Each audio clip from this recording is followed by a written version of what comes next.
Hello friends, Munmun কিচেনে তোমাদের সবাইকে স্বাগত। আমি চলে এসেছি আবার একটা নতুন রেসিপি নিয়ে। তো আমি এটা করছি দারুণ টেস্টি নুডলস রেসিপি, অসাধারণ টেস্ট কিন্তু খেতে, এবং একদম ইউনিক স্টাইলের আমি এই রেসিপিটা তোমাদের সঙ্গে শেয়ার করছি। তো নুডলস রেসিপিটা অসাধারণ খেতে। তো তার জন্য দেখো, আমি প্রথমে নিয়ে নিয়েছি 3 প্যাকেট নুডলস। তো নুডলসটা আমি বাজার থেকে কিনে নিয়ে এসেছি। তারপরে এগুলোকে দেখো সেদ্ধ করে নিতে হবে। তার জন্য আমি গ্যাসের মধ্যে একটা পাত্রে জল নিয়ে নিয়েছি। জলটা যখন মোটামুটি ফুটে এসছে তখন নুডলসের প্যাকেটগুলো কেটে ওর মধ্যে দিয়ে দিলাম। তো নুডলসটা 5 মিনিট মতো একটু সিদ্ধ করে নিতে হবে। এবার স্বাদ মতো লবণ আমি ওর মধ্যে অ্যাড করলাম। এবার এই লবণটাকে দিয়ে ভালো করে একটু নাড়িয়ে চাড়িয়ে নিচ্ছি যাতে লবণটা কোথাও না দানা বেঁধে থাকে। এবার এর জন্য কি কি উপকরণ নিয়েছি দেখো, পেঁয়াজ কুচি, রসুন কুচি, কাঁচা পাকা লঙ্কার কুচি আর সাদা তিল। এবারে আমি একটা সসের মিশ্রণ তৈরি করব।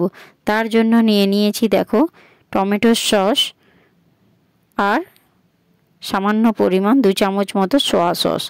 তো সোয়া সস আর টমেটোর সসটাকে মিশিয়ে একটা আমি মিশ্রণ তৈরি করব, যেটা এই রেসিপির জন্য একেবারে অসাধারণ করে তুলবে।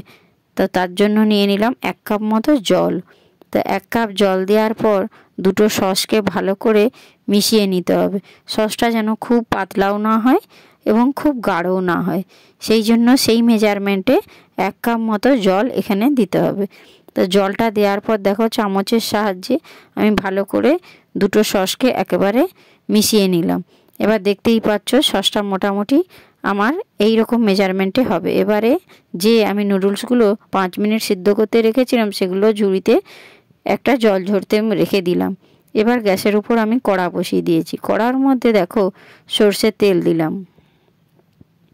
তো তেলটা গরম হওয়া পর্যন্ত আমি অপেক্ষা করছি। তো দেখতে পাচ্ছ মোটামুটি তেলটা আমার গরম হয়ে এসেছে। এবার যে রসুনগুলো আমি কুচো করে রেখেছিলাম সেই রসুনগুলো ওই তেলের মধ্যে অ্যাড করলাম। তো রসুনটা দেওয়ার পর একটু মোটামুটি লাল লাল করে রসুনটা ভেজে নিতে হবে। তো রসুনটা যদি কাঁচা থাকে তাহলে কাঁচা রসুনের গন্ধ ছাড়বে, তার জন্য রসুনটাকে একটু ভালো করে ভাজতে হবে। এই সময় গ্যাসের আঁচটা একটু কম থাকবে, লো টু মিডিয়াম ফ্লেমে এই রসুনগুলোকে ভেজে নিতে হবে। তারপর যে পেঁয়াজ আমি কুচো করে রেখেছিলাম সেই পেঁয়াজগুলো ওর মধ্যে দিয়ে দিলাম। পেঁয়াজ আর রসুনটাকে একটু নেড়ে চেড়ে নিচ্ছি। তারপরে যে কাঁচা পাকা লঙ্কা আমি কুচো করে রেখেছিলাম সেই লঙ্কাগুলো ওর মধ্যে দিয়ে দিলাম। এবারে পেঁয়াজ, রসুন আর কাঁচা লঙ্কা কুচোগুলোকে একসঙ্গে একটু ভালো করে হাতে সময় নিয়ে ভেজে নিতে হবে। তো ভাজতে ভাজতে একটা সময় দেখো পেঁয়াজটা একেবারে কমে অল্প হয়ে গিয়েছে। এই পর্যায়ে একটু নেড়ে চেড়ে নিতে হবে যাতে তলায় না ধরে যায়।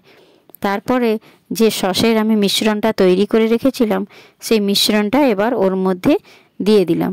তো মিশ্রণটা দেওয়ার পর ভালো করে খুন্তির সাহায্যে নাড়িয়ে চাড়িয়ে মিশ্রণটাকে একটু 5 মিনিট মতো ফোটাতে হবে। তো দেখতেই পাচ্ছ বন্ধুরা, এইভাবে নেড়ে চেড়ে আমি সমস্ত সসটাকে মিশিয়ে এবার ফুটিয়ে নিচ্ছি। এবার সাদা তিল, ওই ফোটার সময় সাদা যে তিলটা আমি রেখেছিলাম সেই তিলটা ওর মধ্যে অ্যাড করলাম। তো তিলটা দেওয়ার পর 5 মিনিট মতো আমি এই মিশ্রণটাকে একটু ফুটিয়ে নিব। তারপরে যখন মোটামুটি দেখছো ফুঁড় ধরেছে সেই সময় স্বাদ মতো একটু লবণ অ্যাড করব। কারণ আমি যখন নুডলসগুলো ছেঁকেছিলাম তখন নুডলসের মধ্যে যে জলটা ছিল সেই জলটা বেরিয়ে গিয়েছিল, তাই স্বাদ মতো সামান্য লবণ অ্যাড করলাম। লবণটা দেওয়ার পর একটু ফুটিয়ে নিচ্ছি। তারপরে ছেঁকে রাখা যে নুডলসগুলো ছিল সেগুলো ওই মিশ্রণের মধ্যে দিয়ে দিলাম। এবারে নুডলসের সঙ্গে ওই যে সসের মিশ্রণটা আমি করেছি দিয়ে ভালো করে একসঙ্গে মিশিয়ে নিয়ে 5 মিনিট মতো নুডলসটাকে একেবারে ভাজা ভাজা করে নিতে হবে, যাতে কোথাও না একটুও জল থাকে। এইভাবে নাড়াচাড়া করে করে সমস্ত মিশ্রণটার সঙ্গে নুডলসটা মিশিয়ে 5 মিনিট মতো আমি ভেজে নিচ্ছি। দেখতেই পাচ্ছ ভাজতে ভাজতে মোটামুটি ওর মধ্যে যে জলটা ছিল একেবারেই কমে এসেছে, একবারে নেই বললেই চলে। তো এই পর্যায়ে যে নুডলসের মশলাগুলো থাকে ওর মধ্যে আমি অ্যাড করে দিচ্ছি। তো মশলাগুলো দেওয়ার পর 2 মিনিট মতো নুডলসটাকে একটু নেড়ে চেড়ে ভাজা ভাজা করে নিতে হবে, নাহলে মশলার একটা কাঁচা গন্ধ ছাড়বে। তো মশলাটা দেওয়ার পর ভালো করে খুন্তির সাহায্যে ওর মধ্যে মিশিয়ে দিচ্ছি, যাতে কোথাও না মশলাটা দানা বেঁধে থাকে। তো মশলাটা দেওয়ার পর ভালো করে নেড়ে চেড়ে নুডলসটাকে একেবারে ভাজা ভাজা করে নিতে হবে। তো দেখতেই পাচ্ছ নুডলসটা মোটামুটি আমার রেডি হয়ে গিয়েছে। এবারে আমি এটাকে একটা প্লেটের মধ্যে সার্ভ করে দেব। দেখছো বন্ধুরা, নুডলসটা দেখতে কত সুন্দর হয়েছে এবং খেতেও কিন্তু একদম অসাধারণ রয়েছে। ছোট বড় সবার খুব প্রিয়, সবাই মজা করে খাবে।